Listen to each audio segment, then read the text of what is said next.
Nous voici donc pour la nouvelle correction des exercices donc, à faire pour le mardi 14 avril. Alors, on va aller assez vite sur cette première page parce que c'est vraiment de l'application sans vraiment avoir à réfléchir. Alors, on est parti, on commence par faire des multiplications de fractions. Alors, ici nous avons un nombre multiplié par une fraction. Pensez bien que on ne multiplie que le numérateur.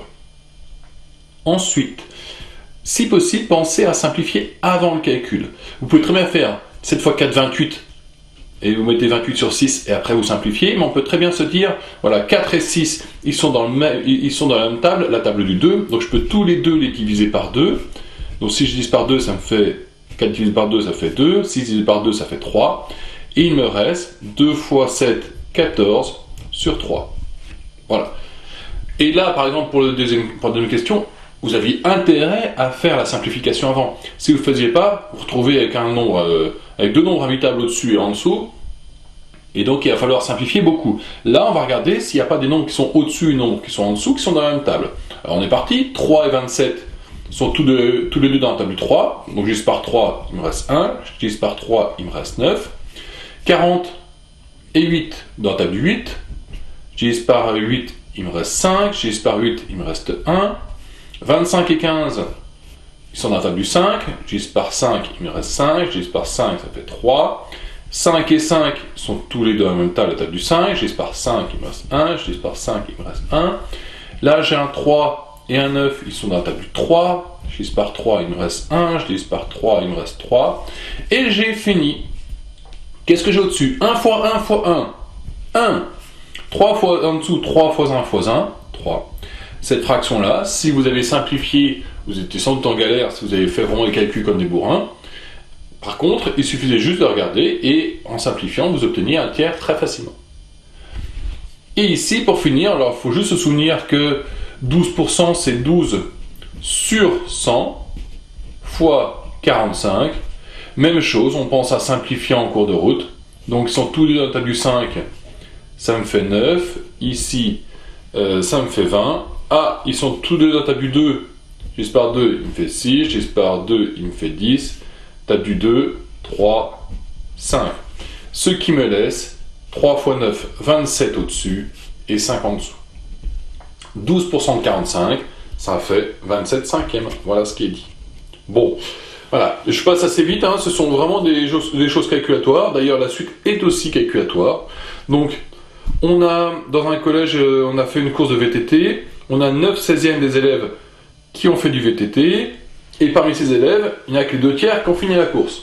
Alors, quelle fraction des élèves du collège a terminé la course? Donc, on est d'accord que c'est les 2 tiers, mais les 2 tiers de quoi? C'est les 2 tiers des 9/16e qui ont participé. Donc, autrement dit, 2 tiers de 9/16e, 2 tiers fois 9/16e. On simplifie, toujours pareil. Je divise par 3, il me reste 1, je divise par 3, il me reste 3, je divise par 2, il me reste 1, je divise par 2, il me reste 8, et nous arrivons à 3 fois 1, 3 au-dessus, et 8 en dessous. Hein, toujours la même technique, pensez à simplifier avant de multiplier. Il y a 416 élèves au collège. Combien ont terminé la course? Eh bien, c'est 3 huitièmes qui ont terminé la course, 3 huitièmes de 416. Donc 3 huitièmes de 416. Après, il suffit de prendre la calculatrice. 3 huitièmes fois 416, ça fait 156. Bon, vous pouvez simplifier, hein. Là c'était un peu galère, mais ça fait 156. Voilà. Dans le collège Mallarmé, il y a 560 élèves.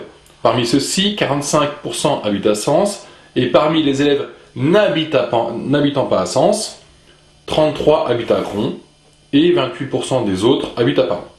Combien d'élèves habitent à Paron? Donc là, il fallait commencer de rechercher. On a 560 élèves au départ. Donc, vous allez voir, il y a plein de méthodes. On peut compter d'abord ceux qui sont en Sens. On peut aussi se dire, voilà, je vais m'intéresser directement à ceux qui n'habitent pas à Sens. Alors pourquoi je dis ça? Parce que si 45% habitent à Sens, eh ben 55% des élèves n'habitent pas à Sens. Voilà. Ensuite, on en a donc 55, si on regarde juste les élèves qui n'habitent pas à Sens, donc c'est 55% de 560. Donc ça va nous donner les élèves qui n'habitent pas à Sens. Ensuite, on va enlever 33 pour dire on va enlever les élèves de Gron, et on prendra 28% de ce qui reste. Donc la calculatrice va beaucoup nous être utile. Hein.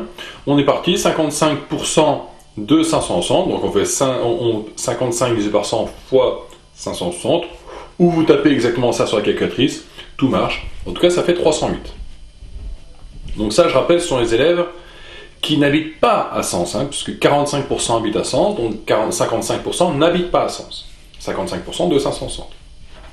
Ensuite, parmi les élèves qui n'habitent pas à Sens, il y a 33 qui habitent à Gron. Donc on va se poser la question, combien il en reste?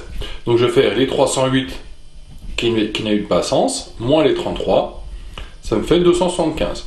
Donc là, j'ai 275 élèves qui n'habitent pas à Sens et qui n'habitent pas à Gron.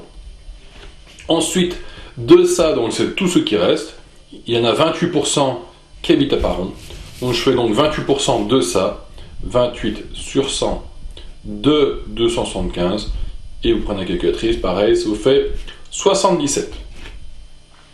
Donc je vous invite à reprendre un petit peu cet exercice-là si besoin, mais c'est à chaque fois basé sur le 2 qui est un fois. Alors là, une question toute bête, quel pourcentage des élèves du collège représente-t-il? Eh bien, c'est 77 parmi 560, donc c'est 77, 560e. C'est un autre nom, au passage en statistique, ça s'appelle la fréquence. La fréquence des élèves qui habitent à Paron est de 77 sur 560.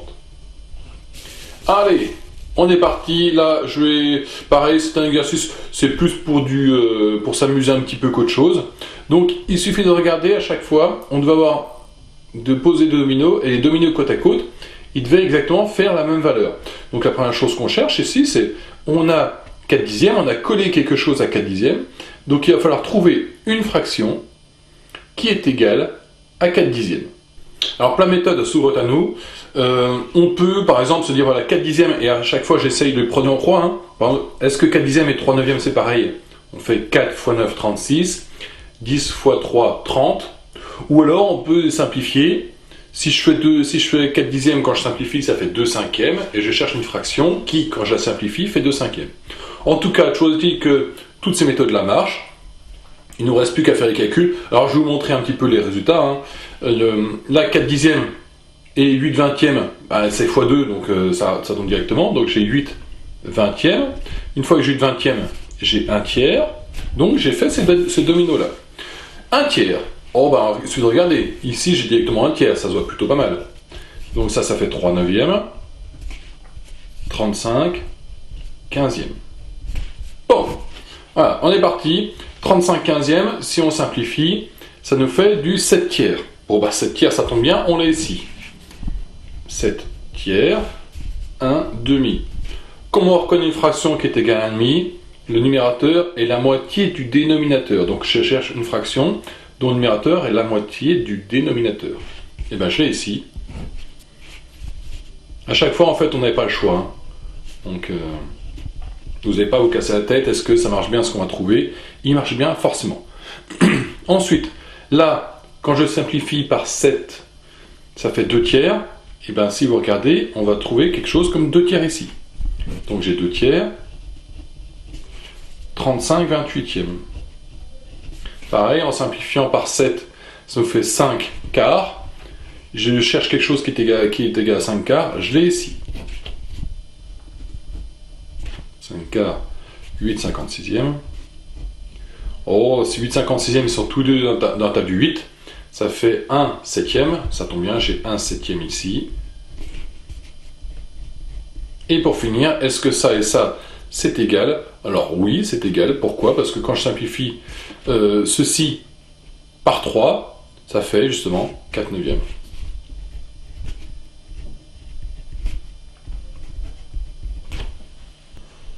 On est parti pour le dernier exercice qui est un paradoxe assez connu. C'est paradoxe qu'on voit souvent avec des vaccins, avec des choses comme ça. En l'occurrence, là, j'ai pris le vaccin du coronavirus. Alors, les résultats sont vraiment tout à fait logiques. Hein, et surtout, si jamais je vous donnais les caractéristiques d'un test pour savoir si vous avez coronavirus et je vous donne ces caractéristiques-là, alors qu'est-ce que c'est? C'est que si une personne est atteinte, dans 95% des cas, le test dira oui, tu es atteint. Et si une personne n'est pas atteinte, dans 98% des cas, le test dira non, tu n'es pas atteint. Donc on se dit, voilà, il y a quand même des super chances que ce truc-là soit fiable. Et pourtant, vous allez voir que à grande échelle, ça nous fait des résultats qui ne sont pas très bons. Alors, on est parti. On a 67 millions de Français.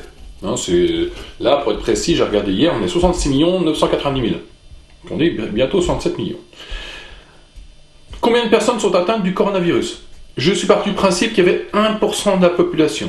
Donc 1% de la population, c'est 1% de 67 millions. Autrement dit, ça fait 1% de ça, ça fait 1 sur 100 fois ça. Donc ça fait 1/100 de la population française. Ça fait 670 000 atteints. Donc ça, on imagine que ce sont les personnes atteintes. Ensuite, combien de personnes ne sont pas atteintes? Eh bien, c'est ce qui reste.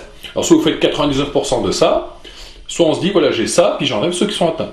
En tout cas, je dis que ça fait 66 330 000 personnes qui ne sont pas atteintes. Alors, maintenant, on fait passer le test à toute la population française. Combien de fois le test dira qu'une personne est atteinte alors qu'elle l'est réellement? Alors, on rappelle, c'est 95% des cas quand on est atteint. Donc, c'est 95% des personnes atteintes. Donc, c'est 95 centièmes fois 670 000, et ce qui nous fait 636 500 personnes qui sont atteintes et à qui on dit, voilà, vous êtes atteint. De la même façon, c'est combien de fois le test dira vous êtes atteint alors que les personnes ne le sont pas. Donc c'est dans 2% des cas. Hein. Il y a 2% des cas où on nous dit justement qu'ils se plantent. Donc c'est 2% de toute la masse, c'est-à-dire 66 330 000 hein, de toutes les personnes qui ne sont pas atteintes. Hop, il manque un zéro, voilà. Et ça me fait 1 326 600. Si je suis détecté positif au coronavirus par ce test, ai-je plus de chances d'avoir ou de ne pas l'avoir? Il suffit de lire les résultats. Alors, maintenant, il faut bien comprendre ce que ça veut dire. C'est que sur la masse des personnes qu'on va tester, il est vrai que les 2/3 des personnes, alors là, en gros, hein, de là à là, c'est x2, hein, les 2/3 des personnes ne seront pas atteintes. Maintenant, si on raisonne au niveau d'une personne, si vous faites le test, votre test, dans 95% des cas à peu près, il vous dira le bon résultat. Mais 95% des cas, si on regarde, si vous êtes du point de vue de la personne qui est testée, on se dira, voilà, en gros, le test est juste. Par contre, si on se met au niveau des gens qui vont tester et qui voient tout un paquet de personnes, ils savent que sur l'ensemble de ces personnes-là, ils vont avoir plus d'erreurs que de juste. Autrement dit, le raisonnement va dépendre de la personne de qui on parle. Si on parle d'une personne qui se fait tester, ou si on parle de la personne qui teste et qui va regarder l'ensemble des populations qu'il va tester. Voilà, donc c'est un paradoxe, hein. C'est vraiment une histoire de point de vue. Il y a 2/3 des gens que l'on va tester qui pourtant vont être sains alors qu'on leur dira qu'ils sont atteints. Voilà. Bon, bah écoutez, moi je vous laisse là-dessus et on se dit à vendredi.